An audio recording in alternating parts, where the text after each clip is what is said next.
Happy Monday and welcome to another episode of Bar Convent Brooklyn's Infuse 365 webinar series.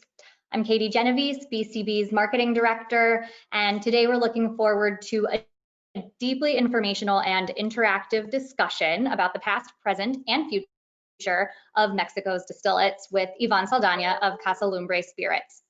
Before we start, I just want to share a couple of housekeeping notes with you. First of all, we are recording this session, and tomorrow you'll receive an email with a link to the recording that you can view afterwards. If you're having trouble hearing us, I know it sounds silly, but just make sure your computer speakers are turned all the way up.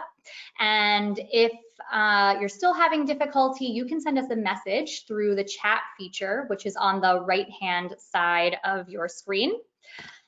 Please also use that chat box throughout the session to ask any questions that you have. We'll cover most of them at the end, but we want this to be interactive, and this session is designed to be an interactive session that answers your questions and enhances your craft.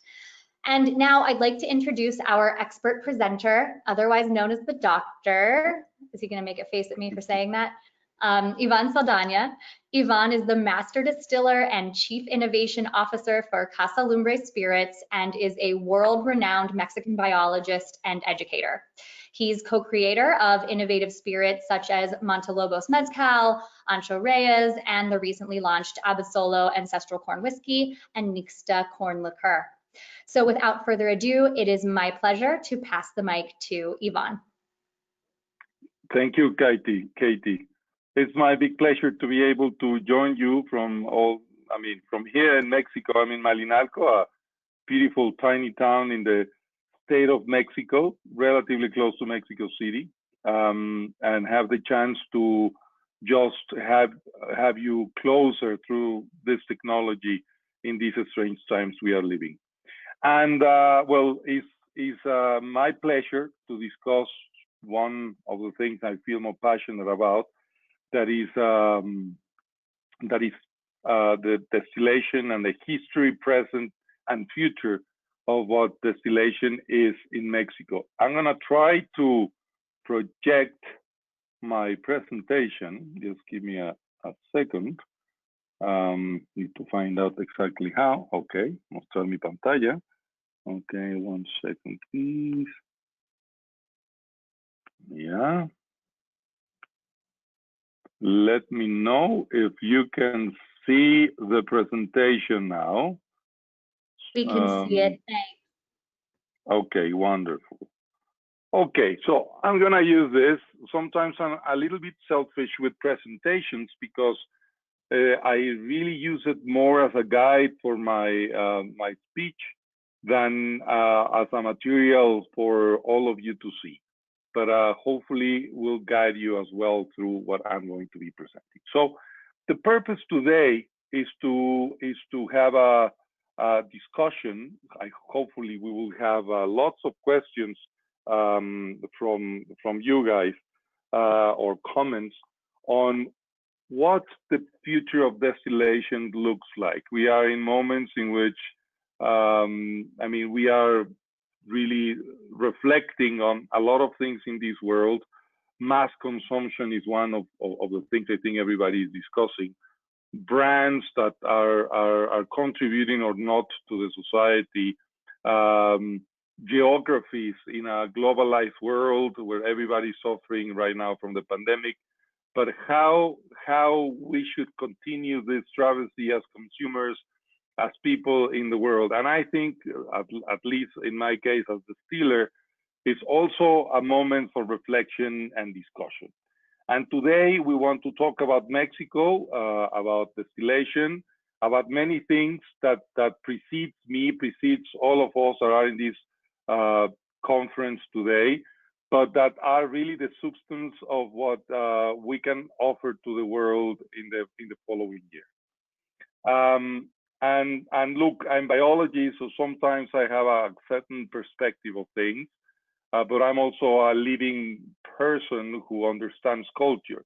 So you will see a little bit of what I believe is important to reflect in these important times about what the present and the future could look like for Mexican distillates. So the first thing I always want to remind people is that spirits are actually agricultural products. They come from plants. In the very early times of Homo sapiens, we were collecting them, but eventually we learned the technique and the craft of agriculture. But it's really the sugars that are there, and of course the flavors that are there, what we trap in a distillate. So we cannot say that the production of spirit is disconnected from agriculture. It's truly just another reflection of what that super important activity is. So I always believe that it's important to look at agriculture if we want to talk about spirits. The human agriculture started in around 11 independent places around the world. In what was called the Neolithic Revolution, humans decided to establish together, and instead of going around as nomads looking for the food they require, they started to take care of it directly. Their sites that started earlier than others. The oldest one seems to be present in the Middle East, and the plants that were first domesticated was barley, wheat, and lentils. Those plants have been around together with Homo sapiens for so long that it's hard to say if barley is what it is thanks to the selection of humans, or actually humans became what we are through time in many ways also thanks for, let's say by the influence of the barley, wheat, and the plants we've been growing in the last 11 or so thousands of years. In the New World, where Mexico is situated, is considered that because, well, we have still a very Eurocentric way of talking about our world. In Oaxaca, in a beautiful place called Yagul, where you can still go there and see fascinating Zapotec ruins, there's things that are even older, that are caves. In that area, in the Tlacolula Valley, is the oldest datation of evidence of agriculture, and the first plants to be domesticated, cultivated there, as evidence shows, was the pumpkin family, the cucurbite, which was a great contribution from the Americas to the world, the continent, and of course, corn. Corn is a very interesting plant, and I will talk a little bit. I'm going to dedicate a little bit about corn because I will try to give an example related to the last project I have, the enormous, let's say, luck to have the chance to develop, that is a Mexican whiskey. I'm going to touch it later. But corn is a biocultural plant. It was very different originally. It was a very tiny little grass called Piocintle, and from there, the corn evolved. So those were the basis of agriculture, but things have changed dramatically. Yes, natural selection was there since the early beginning, but the consciousness that human and the techniques, technology that human has acquired to control the environment in which plants grow and the plants themselves has evolved enormously, particularly when we look at the last 100 years is very important. I'm going to make some points on that in a few minutes. But the first things I want to say is these agricultural products can be of different kinds. I mean, typically things used in spirits will be grains, fruits, where we probably take the sugars to produce the alcohol, or herbs, roots, even wood, which help or alcohol to get flavored. Doesn't matter what you use, at the end, you are using raw materials. And I strongly believe that your spirit can be just as good as the raw materials you are using. It's true that in the last 100 years, an entire industry of flavor houses has been developed and other things, but the honest, more authentic flavor truly comes from the raw material you make your product. So aspects such the biological diversity of the raw material we use, the cultural diversity, the context in which flavor is developed for categories matters, and the present and the future will be always a reflect from the past. In modern times, this capacity of humans to control their environment has, together with lots of technologies, what I call industrial agriculture. Well, not only me, but almost everybody, the Green Revolution, which was a mixture of mechanization with entomology discovering how to get rid of insects, with people specialized in plant nutrition, or the started to evolve. The biggest of all discoveries was what Haber-Bosch did, that was the ability to synthesize ammonium nitrate artificially. Instead of having to go to the south of the Pacific, where Peru is, for example, one of the biggest sources of basically the accumulated shed of seabirds. I don't remember the precise word in English right now. Guano is in Spanish, but that used to be the best fertilizer ever, but suddenly we were able to produce it. Other things also developed, a new model for nutrition, the idea that what you eat is the isolated parts of what is in food. So we started to talk about carbohydrates, fats, vitamins, as if they were not a common thing. They were isolated ingredients altogether. And one of the things that also happened, sadly, in this simplistic model is that flavor, this subjective but still quite tangible ingredient of food, got in the third, fourth, or even fifth level of importance. And the entire human being were trying to solve how can everybody get feed. And then we just forgot that food has context, and flavor is part of that context too. The idea of good food, bad food was replaced by the sense of consistency, something really strong coming from the Industrial Revolution, the ability to repeat machines one again and again.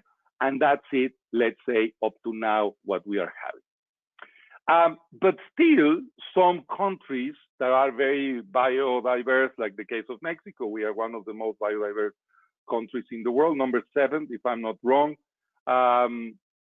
We still have survived to this modern agriculture in great level because of our orography. I mean, differently from, let's say, the plains in the United States that are really even and flat, and where you could develop all of these. Well, Mexico is full of volcanoes and mountains, and all of that has impaired that a lot of Mexico haven't been able to access to this development. And you clearly see that because the north of Mexico is much more richer than the central and south part of Mexico. But within the things we have in Mexico and we give it to the world is a great diversity of plants. And then I want to go back to that. We have agaves from where we made tequila, mezcal, pulque. We have distillation from where we make sotol. We have corn, we have chilies, we have beans, avocado, cacao, cotton. I mentioned squash or pumpkin already.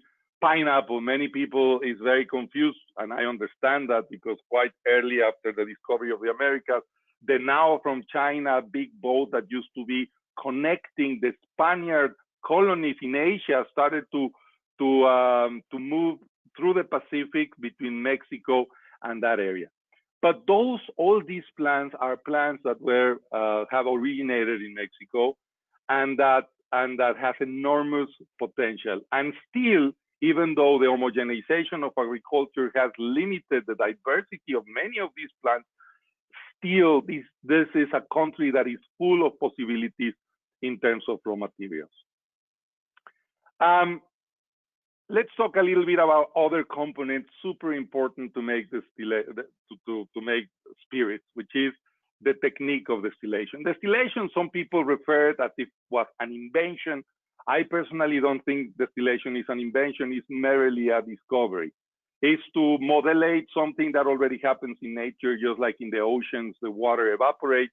Well, it happens that alcohol, having a boiling point that is even lower than water, can evaporate, and then you can condensate it again in a vessel.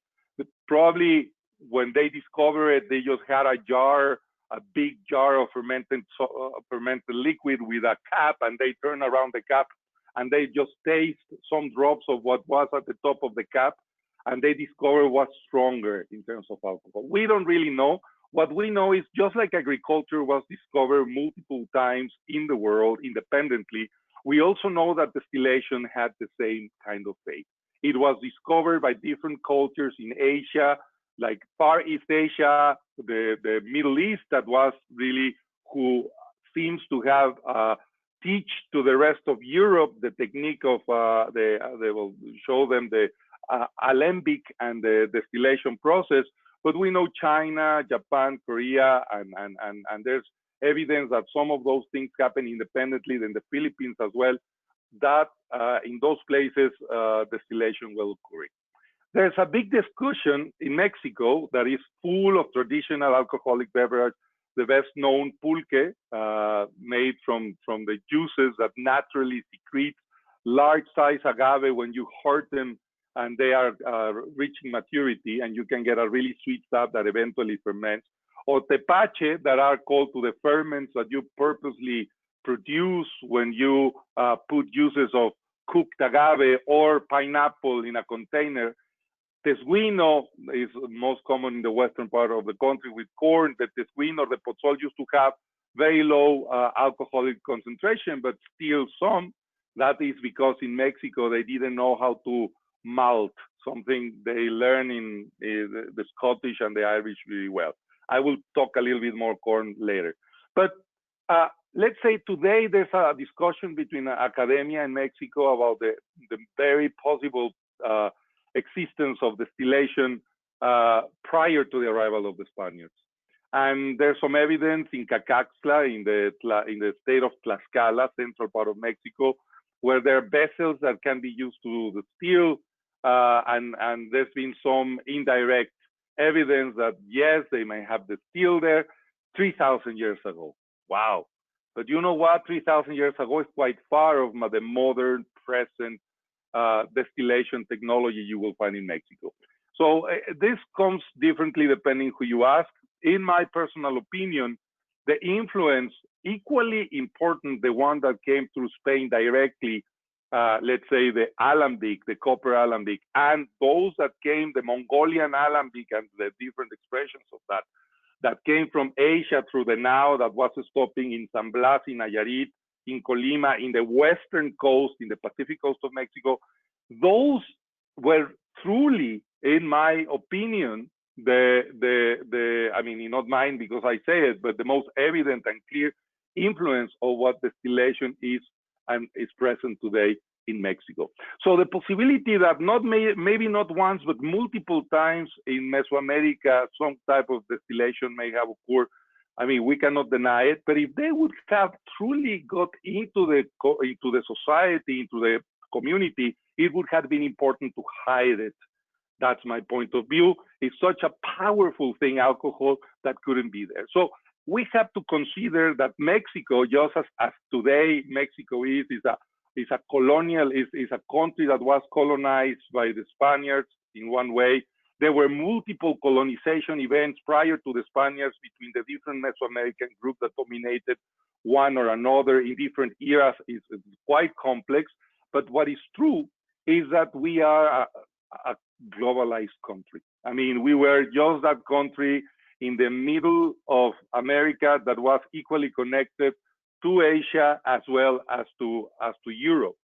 And in that sense, we inherit 500 years ago multiple influences, being the Spaniards the strongest, of course, because they, at the end, they conquered this country, give us the language we are now speaking, together with many others that sadly we haven't been able to recognize as we should.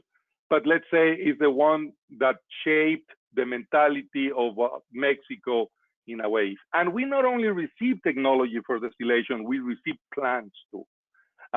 Plants that are incredibly influential for the Mexican culture. For example, lime.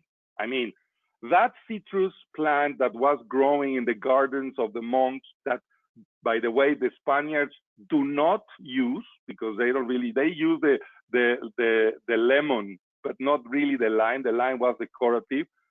The Mexicans, we fell in love with it, particularly the Mayan cultures, for example, and incorporated into their culture. The entire Pacific side of the country is full of coconut plantations these days, and as well as tamarind. These two things that came from Asia into Mexico were super strongly present there. Other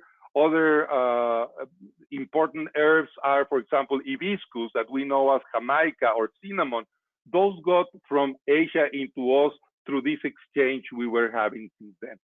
And what about the sugarcane? The sugarcane that in Mexico is more present in the east side, in the Atlantic coast, in the Gulf of Mexico. Well, it's now is a plant that we feel as much as ours as others that has been here before the humankind actually put the first step here. You have to think that agaves, for instance, the human, no agave plant until only 11, 12,000 years ago when the first humans crossed to the Bering Strait. So the influence of humans in agave has been much limited than in wheat or barley or in other plants. One of the biggest contributions of the New World or the Americas has been the Solanaceae family that groups very important plants such as chili, tomato, potato, and tobacco. From some plants, we take the leaves, from others, we take the roots, from others, we take the fruits, but all of them are incorporated in the same family. And well, Mexico, again, is a place where the Mongolian still and the Arab stills are together. Let me see how it's my time. So today's Mexico most recognized spirits are, well, of course, those that are agave-based. Mexico holds the large majority of the diversity of these plants. But it's also important, and I'm going to refer here to the globalization, that just at the same time the Spaniards arrived here and brought lime, for instance, we were sending agave away. I mean, India and certain countries in Africa and China, even Australia these days, have large plantations of agave plants. They were originally not for producing spirits, but for other beneficial products you can get there. But it's a plant of humanity. The same thing we could say about grapes, of course. Grapes came from the Middle East and eventually finished in almost everywhere. And you now see New World wine everywhere, from Australia, New Zealand, Mexico, California, you name it. So let's say in Mexico, the ones you have heard a lot about products from Mexico is tequila, mezcal, little by little sotol, relatively earlier charanda, that is a sugarcane-based spirit, as well as other rums of different styles. But we have other things that have been extremely popular within our own market, like grape brandy, with the influence of the Spaniards, of course. But in the 70s and 80s, brandy was huge in this country, and little by little, it lost any sense of quality perception for some reason, but has been one of those categories that have been just falling and falling in Mexico since the 80s. Also, traditional liqueurs are products that has been present in Mexico, and we very little have shared. In Veracruz, they call it toritos, patitas in Puebla, etc. We actually developed a brand called Ancho Reyes, presenting a traditional making of liqueurs using sugarcane spirit, what is this traditionally used, with chili. A couple of years ago, you find it in the market.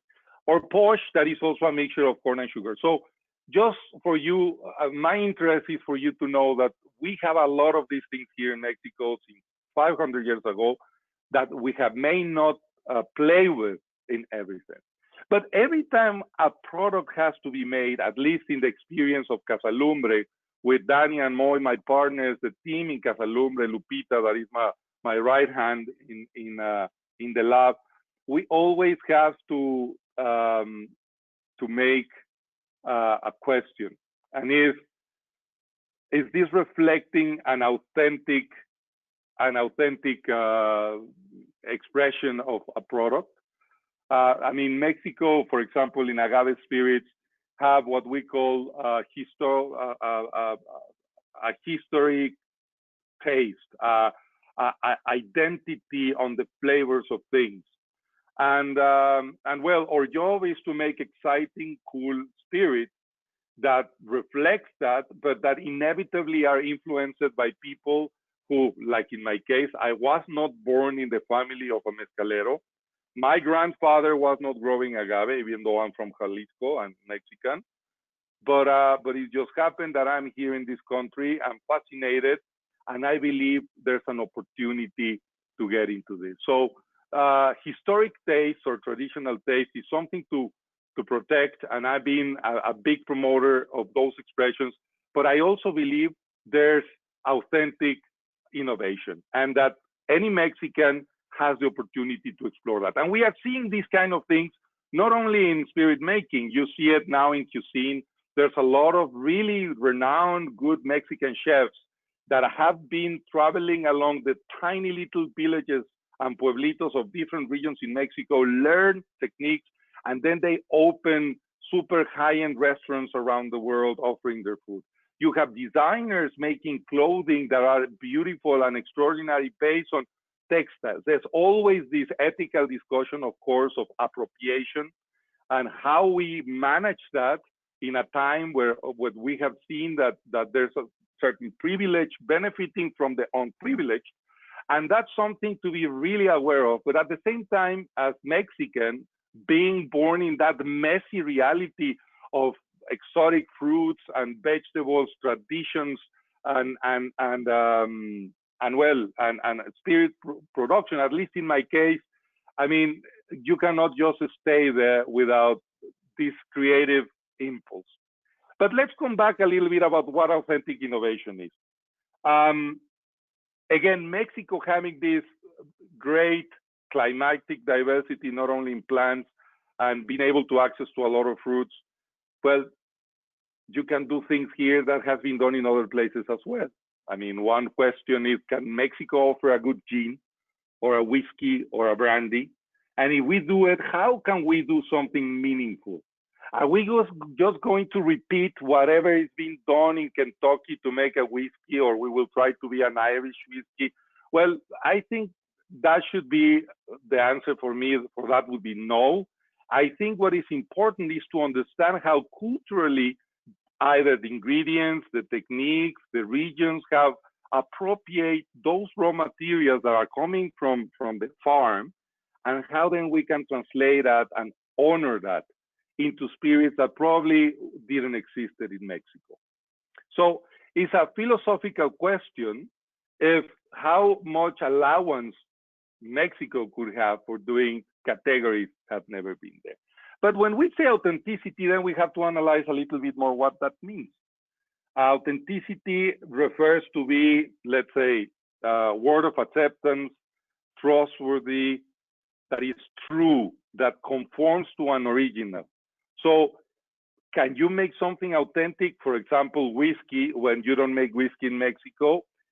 Our answer was yes, but then you have to look at other aspects around the product. Which are the principles, the traditions, the function and the nature around the product you are making? And if you are able to truly express it, I think you can make authentic categories that hasn't been present in Mexico.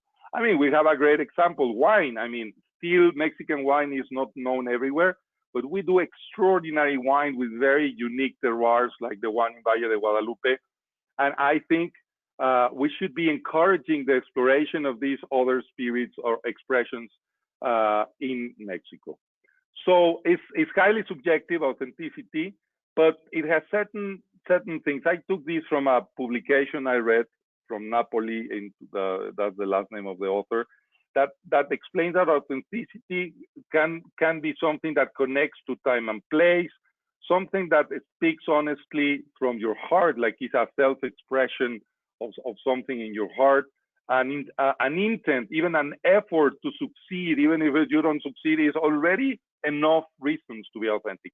So entrepreneurship and the effort to create something, creativity, will always have an authentic side, even if the product sometimes may not be as good. In Casa Lumbre, we have written, this is like a very important slide for me, because this is the core from where we develop authentic products and brands. We look at raw material, and we have this concept of farm to bottle. We think that the generations of farmers taking care of a certain plant deserves merit, and we have to be careful with the raw material we receive. Quality commitment, that means establishing rules since the beginning of what is good and what is not for the product and brand you are doing, besides whatever regulation that exists, so we can always come back and remember what we promised to ourselves and our consumers. Heritage and pedigree, that means we have to scan what's in the raw material, in the process, in the people involved, the farmers sometimes, which are components to celebrate. What is the heritage? What is the context in which this comes? And also the pedigree, but that comes later. Once your product is out, we want to be looking at what the reputation we build through that product. Stylistic consistency, this is very important for the marketing people, but what we want is that what we want to transmit stays in a conformed way, not getting crazy that next day we change the bottle or we want to make a big effort to think our product is going to last forever, or at least for 100 years. Very important relationship with place of origin, and that's reflected in multiple ways. Sometimes the way of doing that is by producing in a place, by growing the raw materials in a place, by associating and having a social responsibility program, but you need to relate it. An aspect that I love, because my job is innovation and is developing not only the products, but the means for those products, is the authenticity of production methods. That authenticity sometimes comes from the heart, from the creativity, but some others is about truly making the homework, like really understanding what is there already to trap and use it as it should be, because it doesn't have a better expression than what has already been invented. And finally, something that connects in my heart as a distiller, the non-business motivation versus commercial motivation. Yes, I mean, all of us, we want to have a safe life, a comfortable life, but the great things only come when you are truly passionate. So we are constantly questioning us if the project have those elements. This process, at least less consciously, I think we started with Montelobos. We learned there, we apply it in Ancho, and we are just launching a new product today that is a whiskey. And I would like to take that one as a example, and then I will be open for your questions. It's only 10, 12 minutes more of my speech, and I really would like to interact. Tell you a little bit of how we thought making whiskey in Mexico could be truly an authentic approach into things that were worth to share. So the first thing was clear to us was that Mexico was the birthplace of corn. Teocintle, this little grass in the highlands of Tlaxcala, Puebla, and Estado de Mexico, was discovered. They started to grow it and modify it through human selection until we obtained corn. And from corn, you get, at least in Mexico, still around 35 to 40 different ancestral varieties, some of them almost dying because nobody is taking care of them. Each one of them an expression of flavor. Differently from the rest of the world, in Mexico, we eat the corn directly and we apply it in tortillas, tamales, all sort of food. It's the food of Mexico. And in that sense, still today, there's a market that is strongly based on flavor and not so much only on yield. One of those varieties is the one we decided after a lot of research. I worked with multiple varieties of corn until we found this beautiful variety called Cacahuacintle, a corn that only grows above 2,000 meters above sea level. It's an altitude corn with some similitude you can see here with the choclo in Peru, that is also an altitude corn.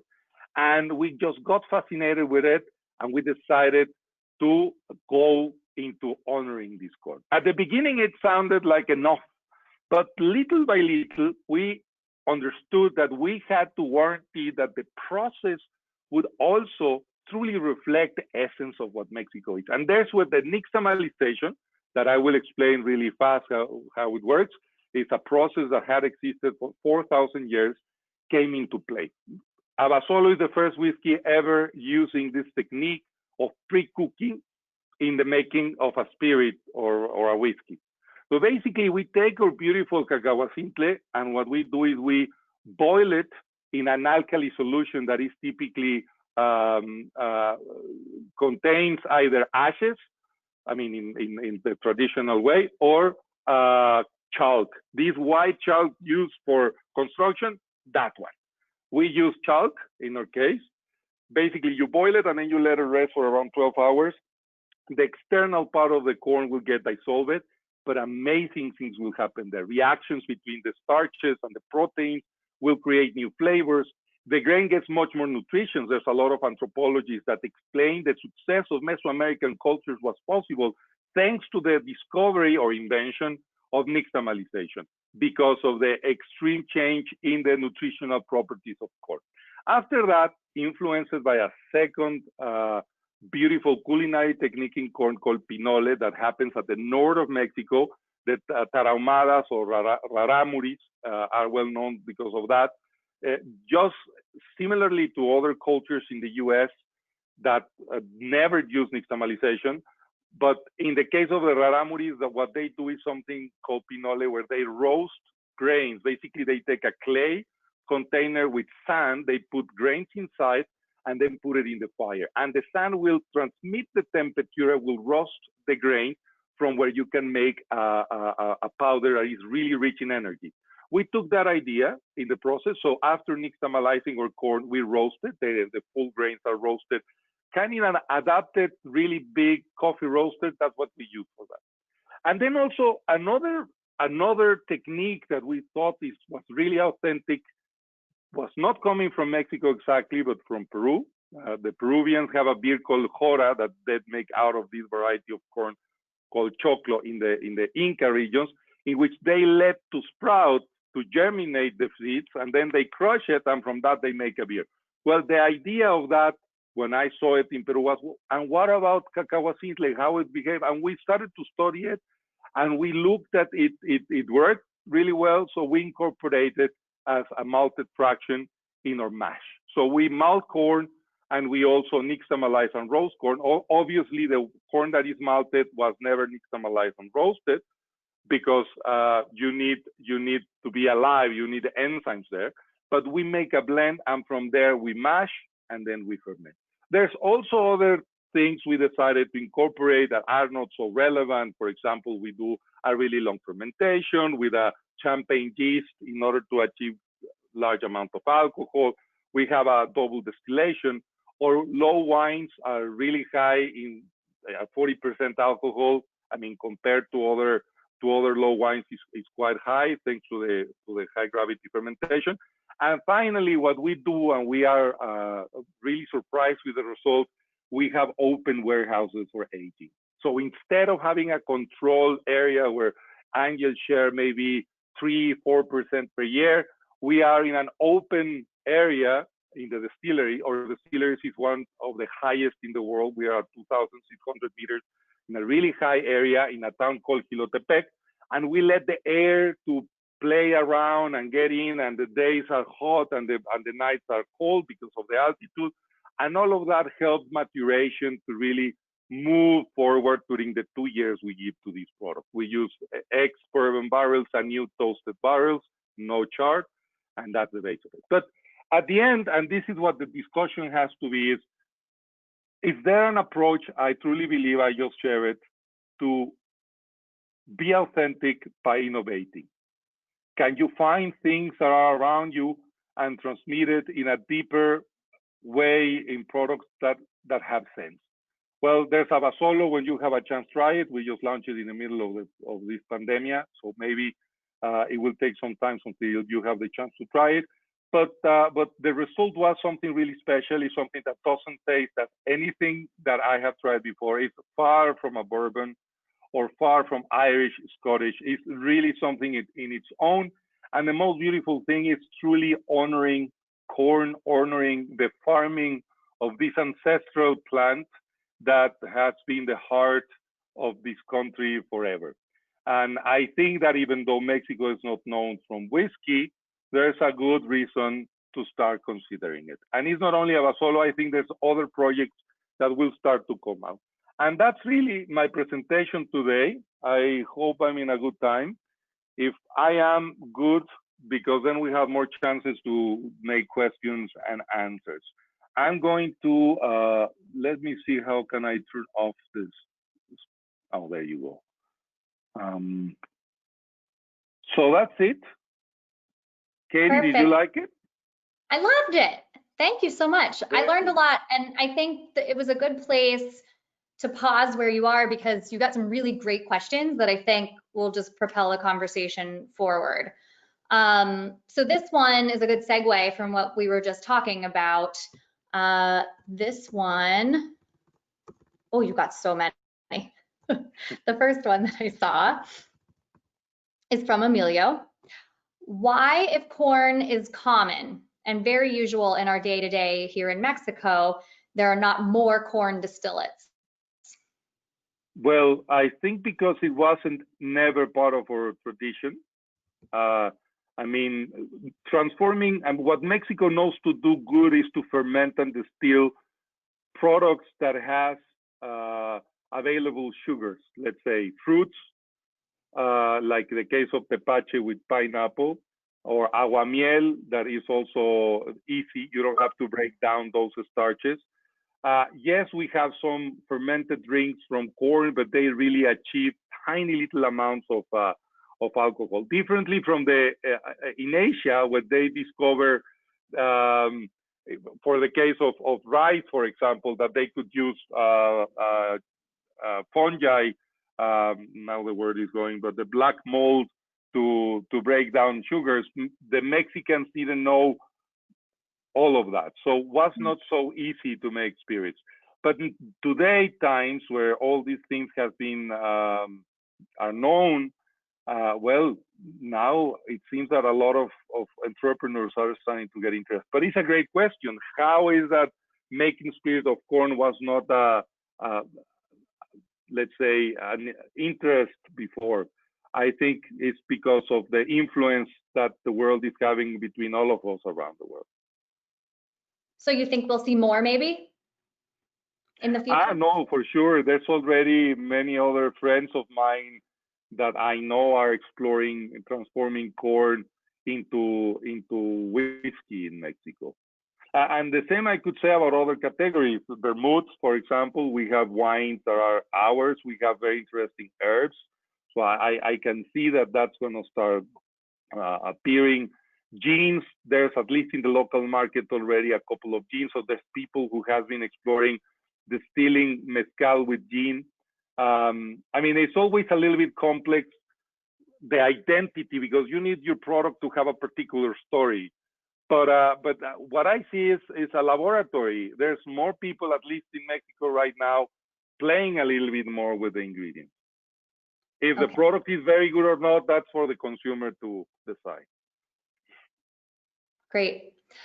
And so on the topic of Abasolo, if whiskey's importance is usually carried from the casks, why isn't Abasolo focused on that?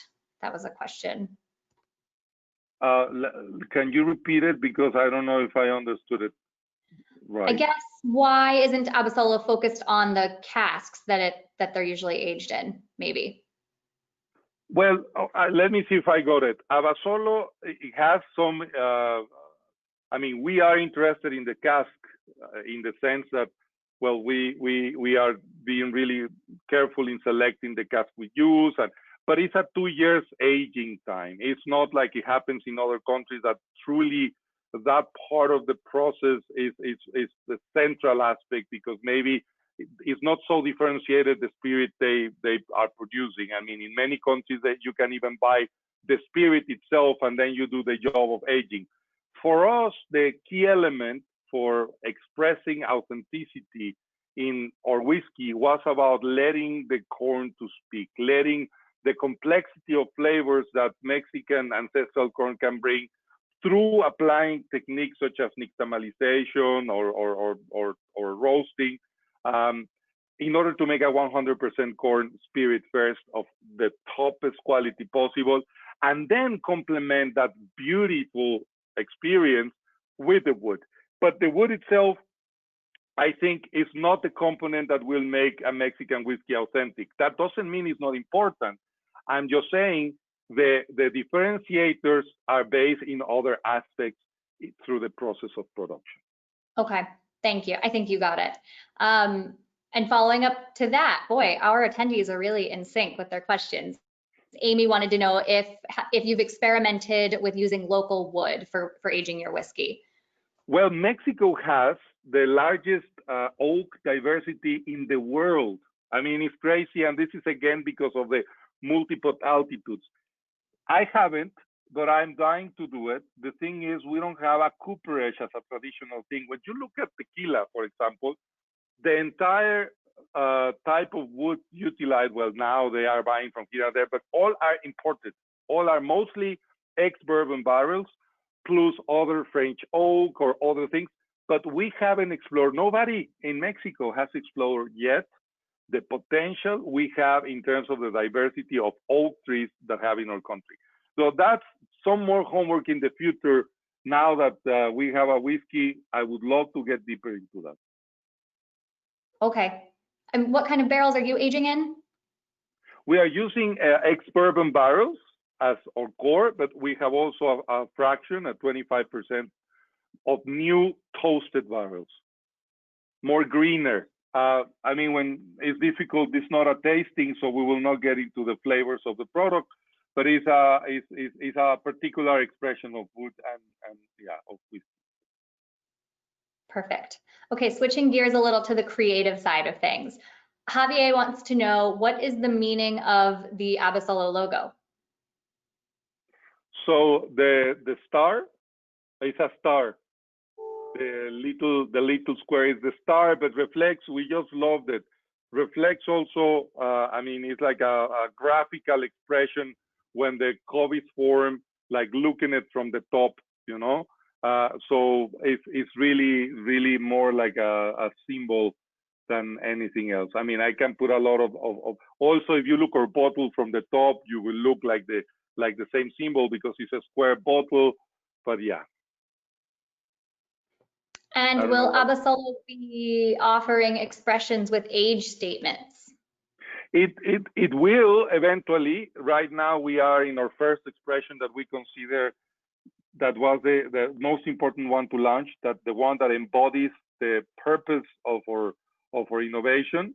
So for now on, we have just that one, but eventually during time, I'm really excited to offer other finishes and more maturity. Age, I don't know. I think that's, in my opinion, is very relative.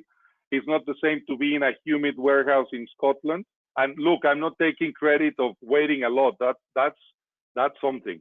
But when you go to other weathers and other conditions, you can truly get things that get mature in a different dynamic. So, but I'm really looking to other finishes and other flavors in further launches. In, I think, 1-2 years, you will see a new one coming up.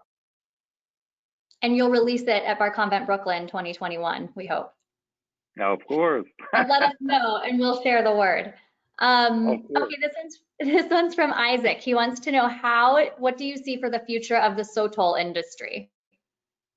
I think it's very beautiful. Look, I'm very liberal in many things. There's sotol along the entire country of Mexico. There's sotol in Oaxaca, and the mezcaleros that use agave, they also make sotol sometimes. They say mezcal de cucharilla or spoon mezcal, desert spoon in English. Well, we also call it cucharilla, little spoon. That's how it's called in Mexico. So no, I think as a product, as a category, it's going to be beautiful. It embodies the desert. I feel, legally speaking, we are restricting too much the regions where sotol can come from. But I think it's a very close related friend of agaves. And I think it's super exciting, and I think it's going to be a development. But we have one sustainability issue here. We truly have to start learning more and establishing plantations of sotol, because although we have a really large desert in Sonora, Chihuahua, Coahuila, Durango, that has lots of these plants. I mean, if people fall in love with that thing as they are falling in love with mezcal, then we will not be able to have enough. So there's a very important environmental responsibility behind the success of sotol. Great answer. Do you have time for a few more? Of course. We have about 10 minutes, I think. So, okay, Stephen would like to know, what is the origin of Nixta corn liqueur, and do you use the same corn as you do in Abasolo? We use exactly the same corn in terms of variety. It's only cacao simple, but it has one extra fraction because we use tender corn. That is the first crops that we harvest typically at this time of the year. And that we bring it into the distillery and we macerate it with alcohol and we reduce it, we concentrate it. We take this corn, you know, when you can press it and a fleshy liquid comes out, that's the point when we get it. And then we had the idea of Nixta when we fell in love with the subproducts of the distillery. The sweetness comes from the sweet mash. Just before it gets fermented, we filter it and we get a sweet liquid. That is where we obtain most of our sweet. And the alcohol is a non-aged spirit that we get there. So basically, Nixta is another product from the same distillery, but in this case, it's a liqueur, and is also presenting a very intense tender corn component that is a mother base. We call it o base madre, that we prepare once every year with this corn when we harvest it. Okay, so I think that probably covers Emilio's next question about the difference between Abasolo and Nixta, unless there's anything else you want to add there. Well, Nixta is a 30% alcohol liqueur that has a relatively, I mean, it has sugar on it, while Abasolo is a non-sugar whatsoever, totally dry. There's no color added. It's just the whiskey. So it has different applications, a very different experience, although in both you will, of course, find that corn element expressed in different ways. Okay, perfect. A lot of great questions here. So Ryan wants to know, are you planning to use other native heirloom varietals of corn in the future? Yes, absolutely. We want to keep exploring other varieties of corn in the future. And are there plans to experiment with mixing up the 100% ancestral corn mash bill with other grains? No, I mean, right now I think more excited in making using the malting technique to make a 100% corn single malt, basically, than that. But I think I'm also interested in seeing what nixtamalization can do on other type of grains, for example. I mean, there's lots of things to investigate. But yeah, I mean, I think for the moment we are launching this and we are more exploring the woods and a little bit of more corn variety. Yeah. Okay. Taking a bit of a change in topic, Rosendo wants to know, what do you think the future of tequila looks like, taking sustainability into account and protecting agave biodiversity? Well, depends a lot how you see things, but I mean, the agave cycles has been truly abused. It's impressive, but in the last few years where prices of agave has been very high because the success of the tequila has been really high, you see people using agaves that are extremely young. I mean, a crop that typically was taking 8 years to mature now is being harvested when it's 5 years. And that is something that doesn't look really good. Also, as we know, genetically homogeneity, like it's too similar, the blue agave is more susceptible to illnesses. So in a way, I think there's some challenges there that are important for sustainability and the health of the agave. But on the other hand, when people ask me this, and then I think about the yellow corn in the US or other kind of crops that are monocultives that are massive. Don't get me wrong, blue agave is also a monocultive. I mean, there's certain things on the agave that are less terrible than crops that are planted every single year. I mean, it's slightly less heavy on the land as others plants are.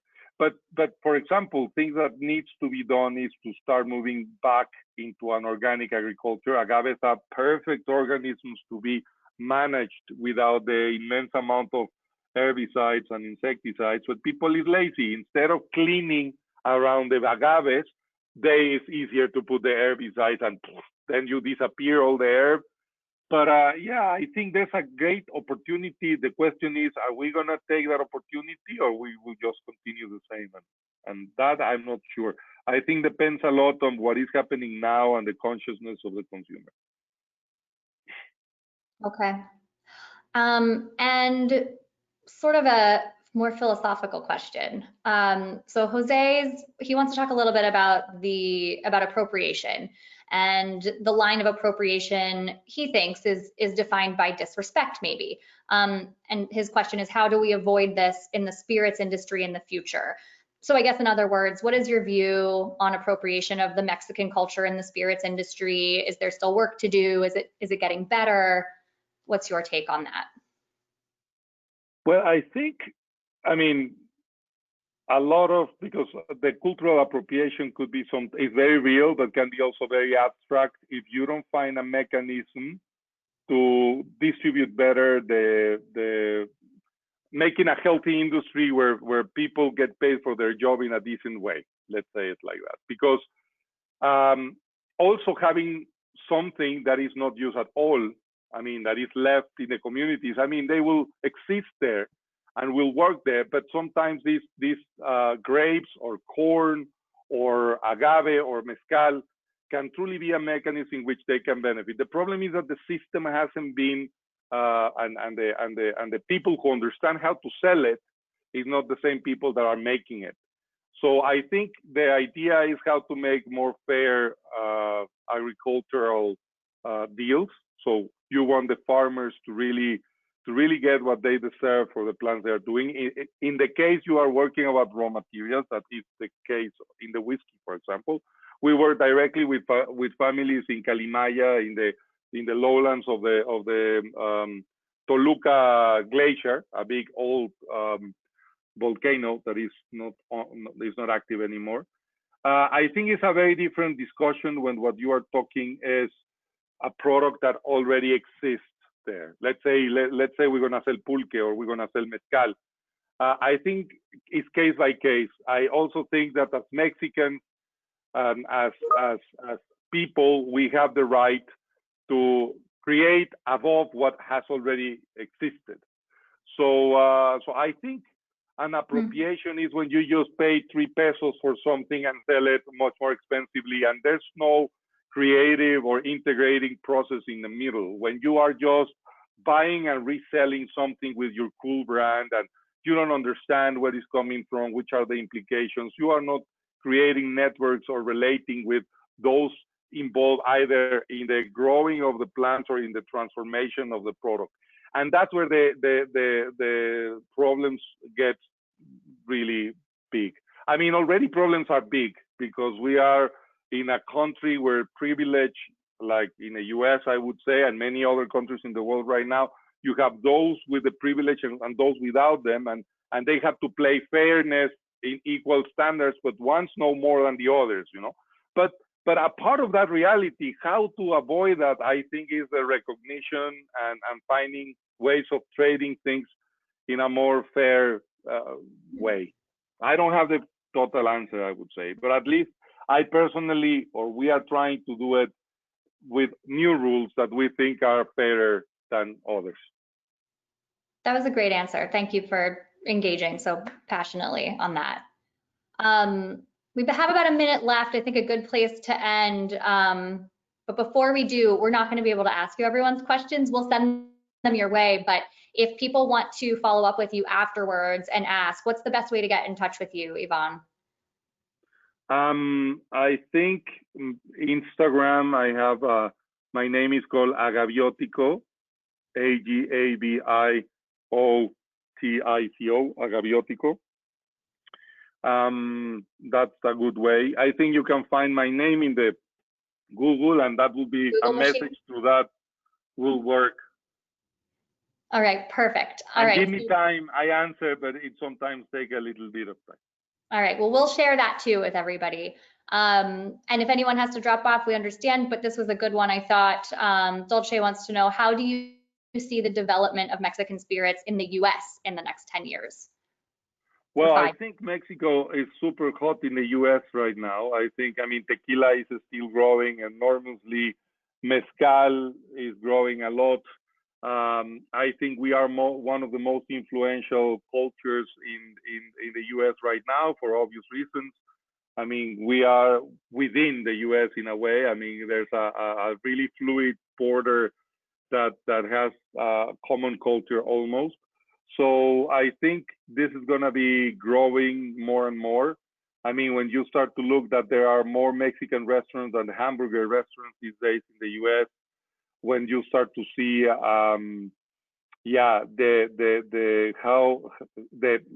talking about appropriation, but now in a better way, but how the US diet has also been influenced by the Mexican diet, the amount of avocado the US eats.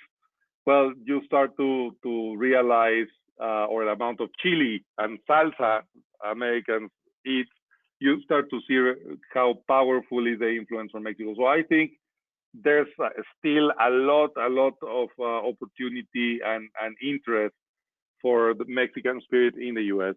Not only tequila and mezcal, but I am crossing fingers, they will also want to explore what something made with corn, or maybe tomorrow a brandy or some other things they would be attracted to find out. They'll be coming after you with their Mexican whiskey expressions, but you'll get to say you did it first. All right, well, that's all the time we have. So thank you so much. It sounds like we need to expand this maybe into, a few more discussions, but thank you so much for being so generous with your time and your knowledge today. And thanks so much to everybody who tuned in. As a reminder, we'll be sending out a recording of this tomorrow, so you can watch it and go back and grab all those juicy nuggets of wisdom at your leisure. Thanks so much, Iván, and everyone who's here. Happy Monday. Bye.